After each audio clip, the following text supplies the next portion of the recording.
L'édito politique. Bonjour Virginie, bienvenue. Bonjour Cécile. Ah oui. Alors Virginie, avec cette crise, est-ce qu'il y a une résurrection de la gauche possible ? La gauche au sens de parti politique, pas forcément Patrick, mais plutôt certaines idées de gauche qui auraient pu avoir la chance de voir le jour. Des idées qui, si elles avaient été mises en place, nous auraient peut-être mieux préparés et protégés face à cette catastrophe sanitaire.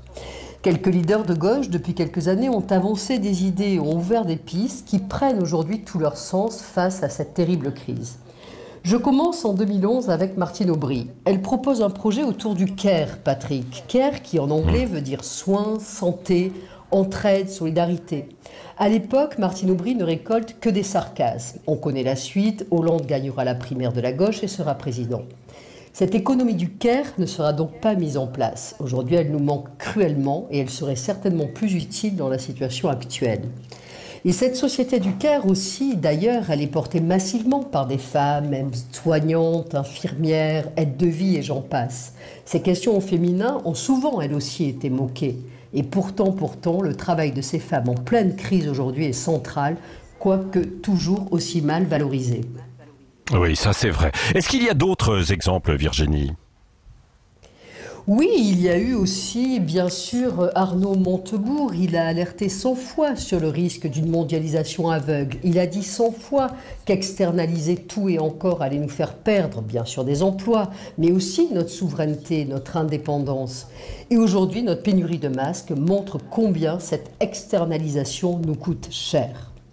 En 2016 aussi, il y a eu Benoît Hamon, encore des idées et surtout, là encore, toujours Patrick, des sarcasmes. On a moqué son idée de taxe sur les robots, celle de revenu universel. Son approche hétérodoxe de l'économie a été balayée d'un revers de main. Pourtant, quoi de plus normal qu'une économie au service de l'humain et pas l'inverse ? L'inverse coûte à terme bien plus cher. Notre manque de moyens hospitaliers le révèle actuellement. Oui. Est-ce qu'il y a d'autres voies qui vous paraissent pouvoir être retenues, Virginie ?